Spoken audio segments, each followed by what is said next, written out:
Thinking of starting a business in 2025? Well, watch on. As a business accountant, my team and I spend all day long helping business owners on their journey. And as you can imagine, starting at the start of that journey is absolutely something we get involved with. And over the years, we're 18 odd years of working with thousands of businesses, we've gleaned a lot of experiences. And I wanted to come on and just do an updated video talking about some of the tips and best practices we see. Where do we see the most success? What's going to help you get a great start to your business if you're thinking of starting a new business?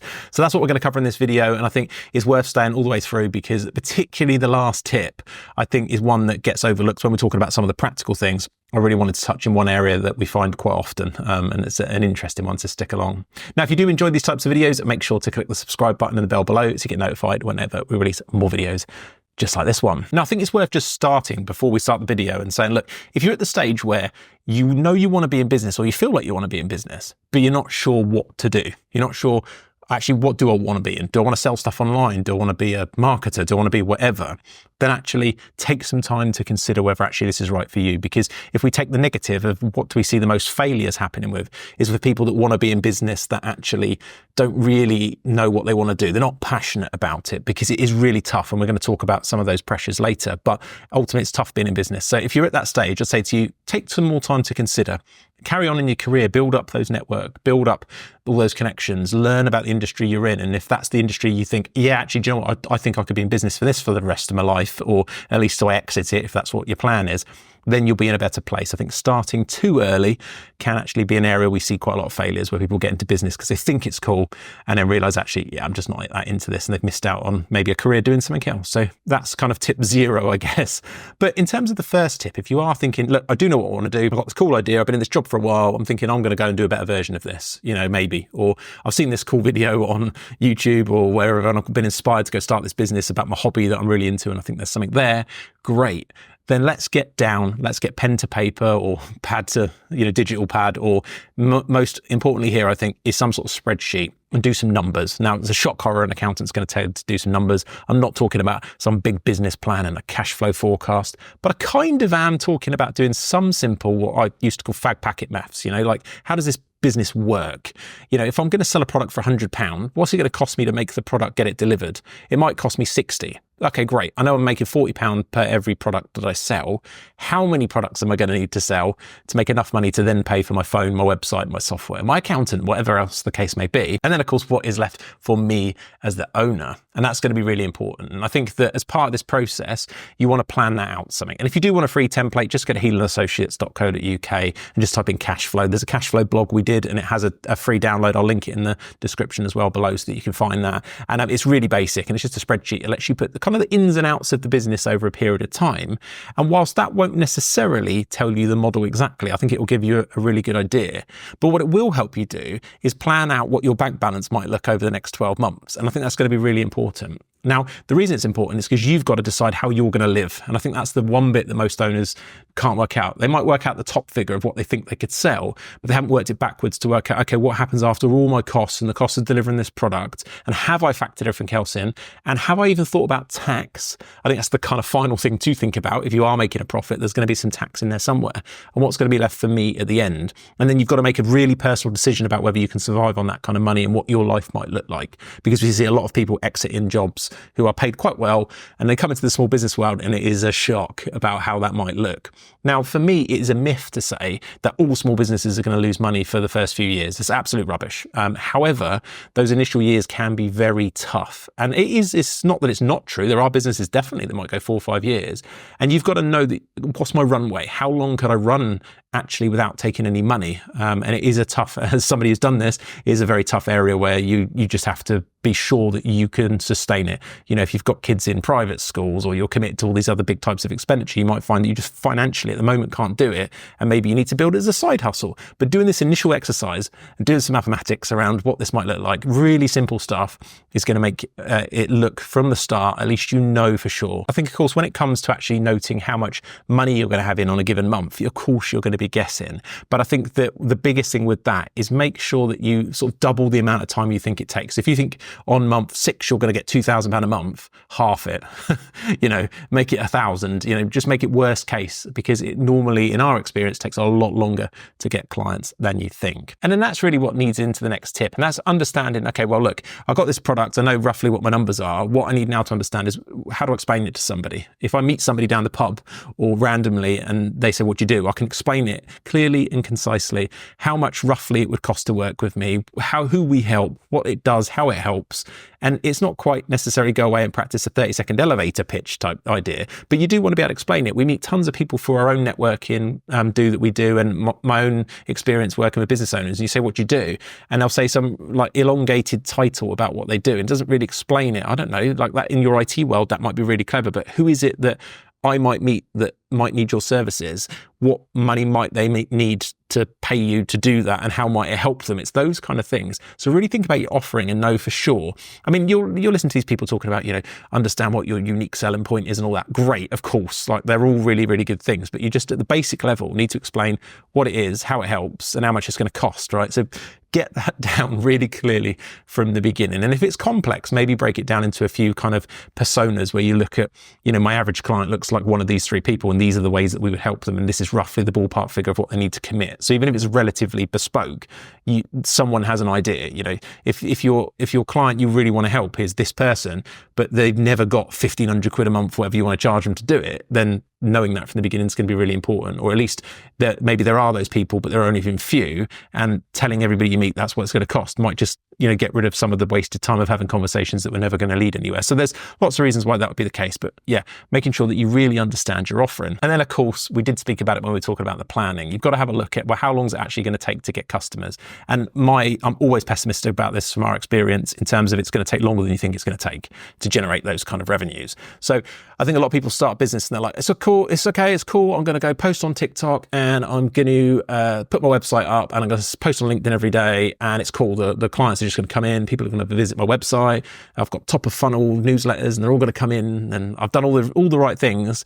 But history tells us it takes a lot longer than it's going to take. So bear that in mind with your actual strategy at the beginning in your plans, but have some sort of strategy and do think, how am I actually going to go out and tell the world about my product? Now, what I would say is a big caveat with this is if you've had a good career doing something, so say you're in a particular sector, you know it well, you've worked in it for 10 years and you're coming out to start a business in that sector, you've got all of the contacts, you know the business model well, you know what the market prices are, you will undoubtedly have a higher success rate. That's what we see at our end, is that people in that instance have a much higher success rate, which is why when people say in their early 20s who have just started their careers, like I want to go set a business up, there's definitely been successful businesses. I started in my early 20s, but it's a lot harder than if you've been in the career and you've got all the contacts. So you just have to vary your kind of expectations and also your financial plans about how that might look. But yeah, just think about how will I go and get clients. Then we get into a really practical point. And I think once you've decided, okay, look, I've been really realistic about how long it's going to take for my website to work, my networking to kick in, my marketing for people to pick me up on social channels and have all those sales conversations to finally get them across the door and then finally pay me some money. Once I understand all of that and I've got a strategy to continually do that, that's great, because the first person's going to come up to you and say, cool, I want to pay you. So you need to know, well, legally, how am I going to trade? Am I going to be a sole trader? Am I going to be self-employed? They're kind of interchangeable. Am I going to be a partnership? Am I going to be a limited company?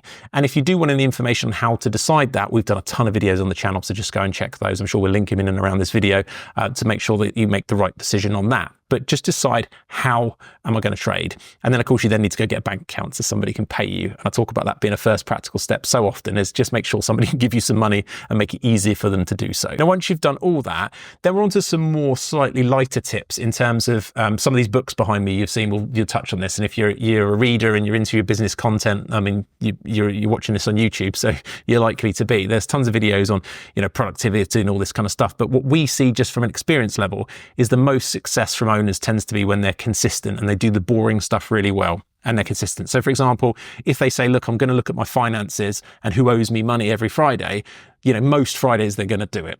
they don't do it for 3 weeks and then never look at it again for 6 months, and they're just looking at their bank balance. Or they say, I'm going to be really consistent with my marketing strategy, and I'm going to post on LinkedIn every day, and then they do it for every day for a week and a half, and then maybe once a month, and then think it doesn't work for them, or they post in stock images on Instagram because that's all they can think about doing, and then nothing comes from it, and they wonder why. I mean, there's still a benefit to doing that, but it might not be the transformational experience you hoped it was going to be.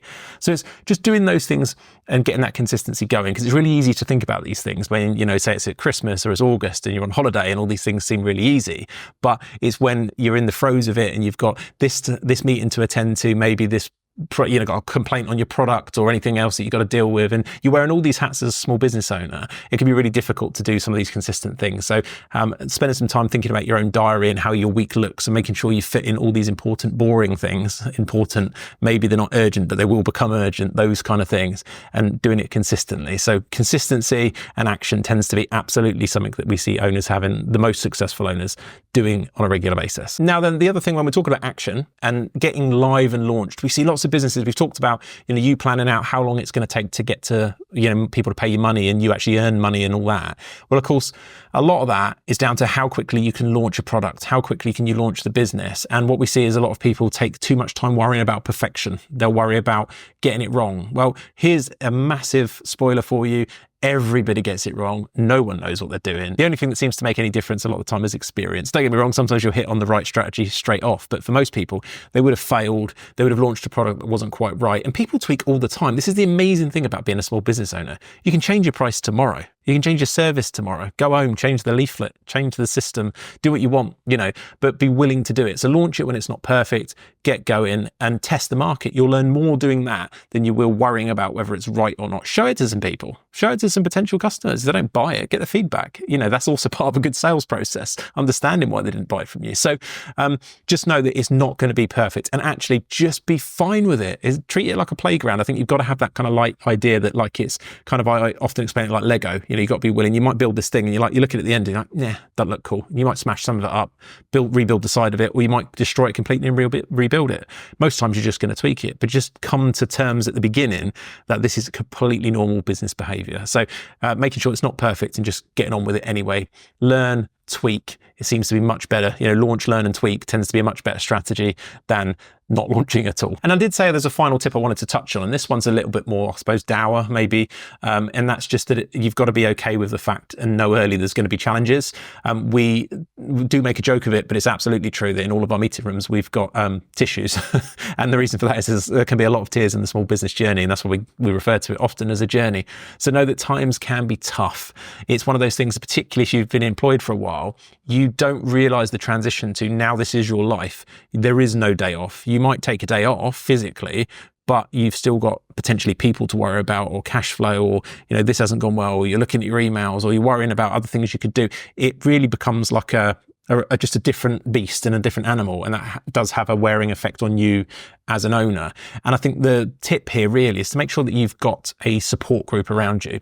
There's some amazing networking groups, business groups, people like that can really help with this. And it's surrounding yourself with some of those people can become really good long-term friends. I mean, we hold a networking group and I've seen some amazing connections people have made and I've made personally. And you can ring these people up and ask them their opinion. You've had this challenge, they've had this challenge, what would they do?